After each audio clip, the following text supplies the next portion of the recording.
రాష్ట్రంలో హస్తకళల పరిరక్షణకు సాంప్రదాయ కళాకారుల జీవనోపాధిని కాపాడేందుకు ప్రభుత్వం విప్లవాత్మక అడుగు వేయబోతోంది. కళాకారుల దశాబ్దాల కలప కష్టాలకు చెక్ పెట్టేలా వుడ్ బ్యాంక్స్ ఏర్పాటుకు ప్రత్యేక ప్రణాళికను సిద్ధం చేస్తోంది. సాంప్రదాయ బొమ్మలు, సంగీత వాయిద్యాలు తయారు చేసే కళాకారులకు అవసరమైన సాఫ్ట్ వుడ్ సేకరించి నిల్వ చేసి వాటిని రాయితీ ధరలకు అందించేలా అటవీశాఖ కసరత్తు చేస్తోంది. ప్రాంతాల వారీగా కలప నిల్వ కేంద్రాల ఏర్పాటు కోసం జరుగుతున్న ప్రక్రియపై మా ప్రతినిధి కోరమరాజు గ్రౌండ్ రిపోర్ట్. కోరమరాజు, రాష్ట్రంలో వుడ్ బ్యాంక్స్ ఏర్పాటు కసరత్తుకు సంబంధించిన వివరాలేంటి?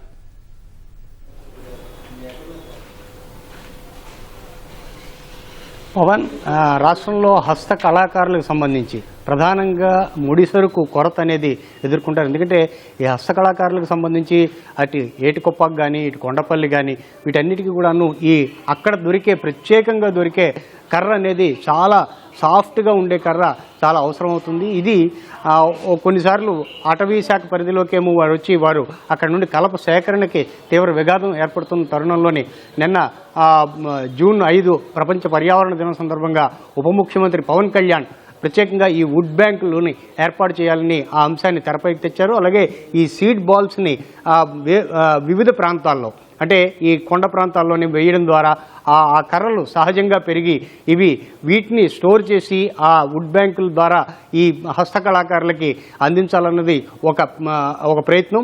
ఇది ఇప్పుడు తెరపైకి వచ్చింది. ఎందుకంటే నేరుగా ప్రభుత్వమే దీనిపైన శ్రద్ధ పెట్టడంతో ఈ వుడ్ బ్యాంకులను ఏర్పాటు చేయాలి. టిష్యూ కల్చర్ ద్వారా కూడాను వీటిని ఈ కలపని పెంచి ఆ కళాకారులకు ఇవ్వడానికి, ఎందుకంటే ఇవి భౌగోళిక గుర్తింపు పొందిన హస్తకళారూపాలు.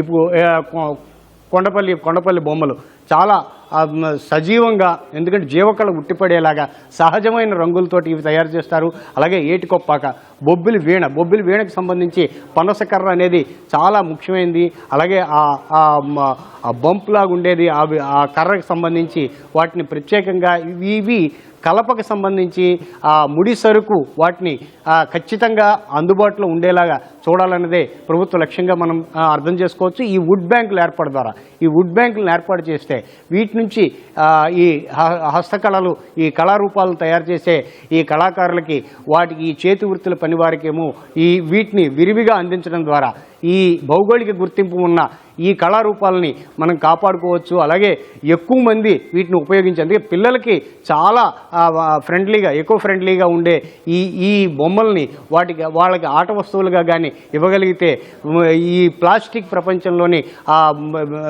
విషపూరితమైన రసాయన రంగులతో కూడిన బొమ్మలు కానీ వాటి నుంచి కానీ విముక్తి పొందొచ్చు అనేసేమో రాష్ట్ర ప్రభుత్వం భావిస్తుంది. ప్రధానంగా ఈ కళాకారులకి, అంటే రాష్ట్రంలోని ఈ పెద్ద విగ్రహాలు తయారు చేసే, దారు విగ్రహాలు తయారు చేసే ఈ టేక్ కానీ రోజ్ వుడ్ కానీ వీటితో కూడా తయారు చేస్తుంటారు. వీటికంటే కూడాను ఇవి పిల్లలు ఆడుకునే బొమ్మలు, ఈ అంకుడు కర్ర, అలాగే తెల్లపొనికి, ఇవి ప్రత్యేకంగా ఆయా ప్రాంతాల్లోనే, ఇటు కొండపల్లి కానీ అటు ఏటికొప్పకు కానీ ఆ పరిసరాల్లోనే అటవీ ప్రాంతానికి అలాగే మైదాన ప్రాంతానికి మధ్య ఉన్న ప్రాంతాల్లోనే ఈ ప్రత్యేకంగా ఈ కర్ర పెరుగుతుంది. అలాగే చిత్తూరు జిల్లాలో కొన్ని ప్రాంతాల్లో కూడా పెరుగుతుంది. ఇప్పుడు వీటన్నిటినీ కూడాను ఒక వుడ్ బ్యాంకులను ఏర్పాటు చేయడం ద్వారా, అంటే వీటిని ఆయా సమయంలో సేకరించి సిద్ధంగా చేస్తే ఈ బొమ్మల తయారీకి వీటిని ఉపయోగించడానికి, అలాగే ఈ ముడి సరుకులు మిగిలిన లక్క కానీ లేకపోతే సహజమైన రంగులు వీటన్నిటినీ కూడాను ఈ కలంకారీ పరిశ్రమకు సంబంధించి ఆ వుడ్కి సంబంధించి ఉడకబెట్టడానికి సహజమైన రంగులు తయారు చేయడానికి వాటికి కూడాను ముడి సరుకును కూడాను పెట్టడం ఈ వుడ్ బ్యాంకుల్లోనేమో అందుబాటులో ఉంచాలన్నది రాష్ట్ర ప్రభుత్వ ఆలోచనగా ఉంది. దీనికి ఉప ముఖ్యమంత్రి పవన్ కళ్యాణ్ ప్రత్యేకంగా దీనికి సంబంధించి ఈ వుడ్ బ్యాంకుల ఏర్పాటు అనేది తెర మీదకి తీసుకురావడంతో ఇది ఇప్పుడు చర్చనీయాంశమైంది. ఇవి కానీ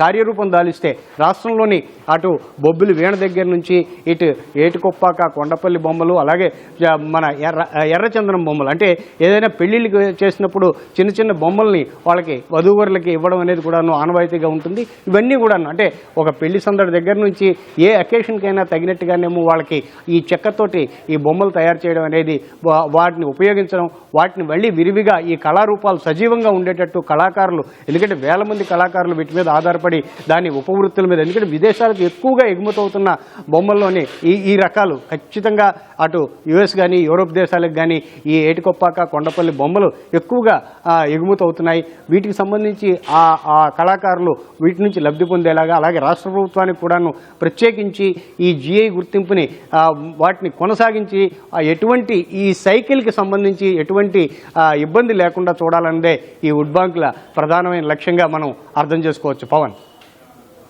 థ్యాంక్ యూ కూర్మరాజు.